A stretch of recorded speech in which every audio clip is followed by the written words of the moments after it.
శ్రీ మహాగణాధిపతయే నమః, శ్రీమాత్రే నమః. మాచిరాజ భక్తి ప్రేక్షకులందరికీ నమస్కారం. జూలై నెలలో మేషాది ద్వాదశ రాశులకి మాస ఫలితాలు ఏ విధంగా ఉంటాయో, నెల మొత్తం యోగించాలంటే ఎలాంటి ప్రత్యేకమైన మంత్రాలు జపించుకోవాలో, ఎలాంటి పరిహారాలు పాటించాలో, జూలై నెలలో మేషాది ద్వాదశ రాశులకి కలిసి వచ్చే తేదీలు ఏంటో, కలిసి రాని తేదీలు ఏంటో ఈ వీడియోలో మనం తెలుసుకుందాం. ముందుగా జూలై నెలలో ద్వాదశ రాశుల మీద గ్రహాల సంచారంలో ఏర్పడే మార్పు అనేది ఫలితాల మీద ప్రధానంగా ప్రభావాన్ని చూపిస్తూ ఉంటుంది. జూలై నెలలో గ్రహాల సంచారంలో మార్పును మనం పరిశీలిస్తే, జూలై 16వ తేదీ మంగళవారం రాత్రి 11:28 సూర్యుడు కర్కాటక రాశిలోకి ప్రవేశిస్తున్నాడు. ఈ సూర్యుడి సంచారంలో మార్పు వల్ల జూలై నెల మొత్తం కూడా 4 రాశుల వాళ్ళకి సూర్యుడు విశేషంగా యోగిస్తాడు. ఆ 4 రాశుల్లో మొట్టమొదటి రాశి కన్యారాశి. కన్యారాశి వాళ్ళకి సూర్యుడు లాభస్థానంలోకి ప్రవేశించాడు. కాబట్టి వృత్తిపరంగా మంచి ప్రమోషన్లు లభించడానికి, వృత్తిలో అత్యున్నత స్థాయికి ఎదగటానికి కన్యారాశి వాళ్ళకి అవకాశం ఉంటుంది. అలాగే తులారాశి వాళ్ళకి 10వ స్థానంలోకి సూర్యుడి సంచారం మారుతోంది. కాబట్టి జూలై నెలలో గవర్నమెంట్ ఉద్యోగ ప్రయత్నాలు తులారాశి వాళ్ళకి విశేషంగా యోగిస్తాయి. అలాగే ప్రమోషన్ కూడా అద్భుతమైన స్థాయిలో వచ్చే అవకాశం ఉంటుంది. వృత్తిపరంగా మంచి పదవి లభించే యోగం ఉంటుంది. అలాగే వృషభ రాశి వాళ్ళకి ఈ సూర్యుడి సంచారం అనేది జూలై నెలలో 3వ సంచారంగా జరుగుతోంది. కాబట్టి వృషభ రాశి వాళ్ళకి సూర్యుడి అనుగ్రహం వల్ల మంచిగా తండ్రి తరపు ఆస్తిపాస్తులు సంక్రమించే అవకాశం ఉంటుంది. అలాగే వృత్తిపరంగా కూడా ఎదుగుదల ఉంటుంది. కుంభరాశి వాళ్ళకి సూర్యుడు 6వ స్థానంలోకి మారుతున్నాడు.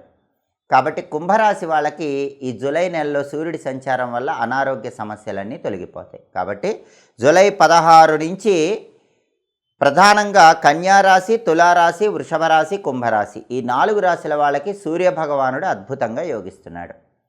అలాగే జూలై నెలలో నవగ్రహాల్లో కుజుడి సంచారంలో కూడా మార్పు ఏర్పడుతోంది. జూలై 12వ తేదీ కుజుడు సాయంత్రం 6:59 వృషభ రాశిలోకి ప్రవేశిస్తున్నాడు. ఈ కుజుడి సంచారంలో మార్పు జూలై నెలలో 3 రాశుల వాళ్ళకి యోగిస్తోంది. మొట్టమొదటి రాశి కర్కాటక రాశి. కర్కాటక రాశి వాళ్ళకి కుజుడు 11వ స్థానంలోకి వచ్చాడు. కర్కాటక రాశి వాళ్ళు జూలై 12 తర్వాత ప్రాపర్టీ కొనుక్కుంటే చాలా తక్కువ రేటుకు కొనుక్కునే యోగం ఉంటుంది. ప్రాపర్టీ అమ్ముకుంటే మంచి రేటుకు అమ్ముకునే యోగం ఉంటుంది. అంటే గృహయోగము, భూలాభము ఇవన్నీ కూడా కర్కాటక రాశి వాళ్ళకి జూలై 12 తర్వాత కుజుడి సంచారంలో మార్పు వల్ల ఈ నెలలో ఖచ్చితంగా యోగిస్తాయి. రియల్ ఎస్టేట్లో బ్రహ్మాండమైన సక్సెస్ ఉంటుంది. అలాగే మీనరాశి వాళ్ళకు కూడా కుజుడి సంచారంలో మార్పు వల్ల 3వ సంచారంలోకి కుజుడు వస్తున్నాడు. మీనరాశి వాళ్ళకు కూడా జూలై 12 నుంచి కుజుడు ఫేవరబుల్ అవుతున్నాడు. కాబట్టి ప్రాపర్టీస్ పరంగా మంచి అనుకూలత ఉంటుంది. రియల్ ఎస్టేట్లో బాగుంటుంది. అప్పుల సమస్యలు తీరిపోతాయి. ధనుస్సు రాశి వాళ్ళకి కుజుడు 6వ సంచారం చేస్తున్నాడు. కాబట్టి జూలై 12 నుంచి ధనుస్సు రాశి వాళ్ళకి కుజుడు ఈ నెలలో ఫేవరబుల్గా ఉంటున్నాడు. అన్ని అప్పులు తీరిపోతాయి. భయంకరమైన అప్పులు ఉన్నా సరే ధనుసు రాశి వాళ్ళకి కుజుడి సంచారంలో మార్పు వల్ల అప్పులు తీరిపోతాయి. శత్రువులు నశించిపోతారు. అనారోగ్యాలు తొలగిపోతాయి. ప్రాపర్టీస్ కొనటానికి, అమ్మటానికి బలం బ్రహ్మాండంగా ఉంది. కాబట్టి జూలై 12 కుజుడి సంచారంలో మార్పు వల్ల జూలై 12 నుంచి నెల మొత్తం కూడా కర్కాటక రాశికి, మీనరాశికి, ధనుసు రాశికి కుజుడు యోగించడం వల్ల ఈ ప్రయోజనాలు చేకూరుతాయి. అలాగే జూలై 19వ తేదీ నవగ్రహాల్లో బుధుడు మారుతున్నాడు. బుధుడి సంచారంలో మార్పు అనేది రాత్రి 8:39 జూలై 19వ తేదీ జరుగుతోంది. బుధుడు సింహరాశిలోకి ప్రవేశిస్తున్నాడు. ఈ బుధుడి సంచారంలో మార్పు కర్కాటక రాశి, వృషభ రాశి, మీనరాశి, తులారాశి వాళ్ళకి బ్రహ్మాండంగా యోగిస్తుంది. బుధుడు విద్యా, ఉద్యోగ, వ్యాపార రంగాల్లో మంచి సత్ఫలితాలను ఇస్తాడు. కాబట్టి కర్కాటక రాశి వాళ్ళకి బుధుడు 2వ సంచారం చేస్తున్నాడు. కర్కాటక రాశి వాళ్ళ విద్యార్థులకి వాళ్ళ వాక్చాతుర్యం పెరుగుతుంది. విద్యలో రాణిస్తారు. వ్యాపారం చేసేవాళ్ళు కూడా మాటల చాకచక్యంతో బ్రహ్మాండంగా వ్యాపారం చేస్తారు. వృషభ రాశి వాళ్ళకి 4వ సంచారం చేస్తున్నాడు. కాబట్టి బుధుడు వృషభ రాశి వాళ్ళు బుధుడి బలం వల్ల వాళ్ళ రంగంలో అత్యున్నత స్థాయికి ఎదుగుతారు. మీనరాశి వాళ్ళకి 6వ సంచారం చేస్తున్నాడు. అంటే వ్యాపారంలో పెట్టుబడి తక్కువ, లాభాలు ఎక్కువ వస్తాయి. విద్యారంగంలో కష్టం తక్కువ, ఫలితం ఎక్కువగా ఉంటుంది. తులారాశి వాళ్ళకి బుధుడు 11వ సంచారం చేస్తూ యోగిస్తున్నాడు. కాబట్టి తులారాశి వాళ్ళకి, విద్యార్థులకి పెద్దగా కష్టపడకుండానే ర్యాంకులు రావటం, ఉద్యోగం లేని వాళ్ళకి మంచి ఉద్యోగం లభించడం, వ్యాపారంలో పెద్దగా పెట్టుబడి లేకుండా శ్రమ లేకుండా మంచి లాభాలు రావటం, ఇవన్నీ కూడా తులారాశి వాళ్ళకి జరుగుతాయి. కాబట్టి జూలై నెలలో 19వ తేదీ నుంచి బుధుడి సంచారం వల్ల కర్కాటక రాశి, వృషభ రాశి, మీనరాశి, తులారాశి ఈ 4 రాశులకి విద్యా, ఉద్యోగ, వ్యాపార రంగాల్లో మంచి సత్ఫలితాలు అందిపుచ్చుకోవటానికి ఆస్కారం ఉంది. ఇలా జూలై నెలలో జూలై 12వ తేదీ కుజుడి సంచారము, జూలై 16వ తేదీ సూర్యుడి సంచారము, జూలై 19వ తేదీ బుధుడి సంచారంలో మార్పులు జరుగుతున్నాయి. ఈ మార్పులు అనేవి ఈ రాశుల మీద ఇలాంటి ప్రభావాన్ని కలిగింపజేసి మంచి ప్రయోజనాలు పొందడానికి అవకాశం ఉంటుంది. ఇక 12 రాశుల వాళ్ళకి జూలై నెలలో మాస ఫలితాలు ఇప్పుడు మనం పరిశీలిద్దాం. తదుపరి వృషభ రాశి. వృషభ రాశి వాళ్ళకి జూలై నెలలో మాస ఫలితాలు పరిశీలిస్తే జూలై నెలలో ఆరోగ్యం చాలా బాగుంటుంది. అనారోగ్య సమస్యలన్నీ తొలగిపోతాయి. దీర్ఘకాలిక అనారోగ్య సమస్యలకు చెక్ పెట్టగలుగుతారు. ఆదాయానికి లోటు ఉండదు. అనేక మార్గాలలో ధనం సంపాదించడానికి చేసే ప్రయత్నాలు చాలా చక్కగా అనుకూలిస్తాయి. రావలసిన మొండి బాకీలన్నీ కూడా సులభంగా వసూలవుతాయి. చాలా కాలంగా విసిగిస్తున్నటువంటి మొండి బాకీల సమస్యలు ఒక కొలిక్కి వచ్చి చేతికి డబ్బు అందుతుంది. ధైర్యంగా అన్ని పనులు పూర్తి చేస్తారు. మనోధైర్యంతో, ఆత్మవిశ్వాసంతో మంచి విజయాలు అందిపుచ్చుకోగలుగుతారు. గృహ సంబంధమైనటువంటి కార్యక్రమాలు అనుకూలిస్తాయి. గృహానికి మరమ్మతులు చేసుకోవటం లేదా గృహంలో కొత్త కొత్త వస్తువులు కొనుగోలు చేయటం ఇలాంటివన్నీ అనుకూలిస్తాయి.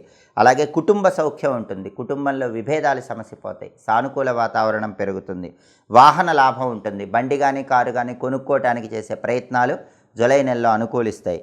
సంతాన సౌఖ్యం ఉంటుంది. పిల్లలు లేని వాళ్ళకి పిల్లలు పుట్టే అవకాశం ఉంటుంది. అంటే పిల్లల గురించిన శుభవార్త వింటారు.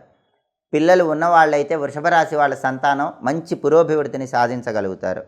పెద్ద పెద్ద వారితో, గొప్ప గొప్ప వారితో పరిచయాలు పెరుగుతాయి. ఆ పరిచయాలు బంగారు భవిష్యత్తుకు నాంది వాక్యం పలుకుతాయి. తీర్థయాత్రలు చేస్తారు. పుణ్యక్షేత్ర సందర్శనం చేస్తారు. స్పెక్యులేషన్లో అనుకూలత ఉంటుంది. అంటే రేటు తక్కువ ఉన్నప్పుడు సరుకు కొనుక్కోవటం, రేటు వచ్చాక సరుకు అమ్ముకోవటం, దీన్ని స్పెక్యులేషన్ అంటారు. స్పెక్యులేషన్ చేసే వృషభ రాశి వాళ్ళకి జూలై నెలలో అద్భుతమైన లాభాలు వస్తాయి. అయితే నెల మధ్యలో మాత్రం కుజుడి వల్ల కొద్దిగా ఇబ్బందులు కనిపిస్తున్నాయి. కాబట్టి నెల మధ్యలో ప్రయాణాలు చేసేటప్పుడు కొంచెం జాగ్రత్తగా ఉండాలి. చిన్న చిన్న దెబ్బలు తగిలే అవకాశం ఉంటుంది. కాబట్టి వెల్లుల్లి రెబ్బ దగ్గరుంచుకోవటం, ఆంజనేయ స్వామి సింధూరం బొట్టు పెట్టుకుని ప్రయాణాలు చేయటం, దుర్గాదేవి కుంకుమ బొట్టు పెట్టుకుని ప్రయాణాలు చేయటం మంచిది. సోదరులతో కొద్దిగా నెల మధ్యలో నుంచి జాగ్రత్తగా మాట్లాడాలి. లేకపోతే చిన్న చిన్న విభేదాలు కలిగే సూచనలు కనిపిస్తున్నాయి. మొత్తం మీద జూలై నెల మొత్తం వృషభ రాశి వాళ్ళకి అద్భుతమైన ఫలితాలే కనిపిస్తున్నాయి. ఈ జూలై నెలలో వృషభ రాశి వాళ్ళకి కలిసి వచ్చేటటువంటి తేదీలు 3, 7, 15, 17, 24, 26, 30 ఈ తేదీల్లో ముఖ్యమైన పనులు చేయండి. కలిసి రాని తేదీలు, ప్రతికూల తేదీలు 1, 5, 10, 12, 19, 22, 28 అనుకూల తేదీల్లో ముఖ్యమైన పనులు చేయండి. ప్రతికూల తేదీల్లో ఎలాంటి పనులు చేయకండి. వృషభ రాశి వాళ్ళకి ప్రధానంగా ఉన్న సమస్య కంటక శని దోషం. వృత్తిపరంగా శని అప్పుడప్పుడు కొద్దిగా ముళ్ళు గుచ్చినట్టు టెన్షన్ పెడుతూ ఉంటాడు. అది తొలగింపజేసుకోవటానికి ప్రతిరోజు కూడా హం హనుమతే నమః అనే మంత్రాన్ని 21 సార్లు చదువుకోవాలి. అలాగే శనివారం పూట ఆంజనేయ స్వామి ఆలయానికి వెళ్ళి ఈ నెలలో 41 ప్రదక్షిణలు చేస్తూ ఉండాలి. ఇలా చేస్తే జూలై నెల మొత్తం కూడా వృషభ రాశి వాళ్ళకి బ్రహ్మాండమైన శుభ ఫలితాలు అందిపుచ్చుకోవచ్చు. ఇవి జూలై నెలలో మేషాది 12 రాశుల మాస ఫలితాలు. ప్రతి నెలలో మీ మాస ఫలితాలు ఎలా ఉంటాయో మీరు తెలుసుకోవాలనుకుంటున్నారా?